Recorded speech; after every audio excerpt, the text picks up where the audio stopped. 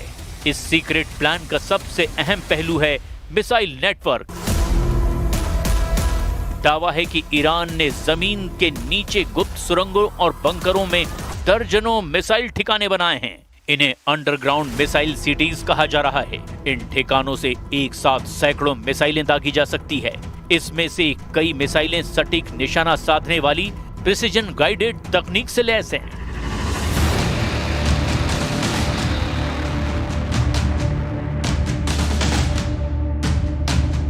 यानी अगर युद्ध हुआ तो तेल अवीव से लेकर हाइफा तक के अहम ठिकाने मिनटों में निशाने पर आ सकते हैं। ईरान के इस सीक्रेट प्लान का दूसरा पहलू है ड्रोन वॉरफेयर।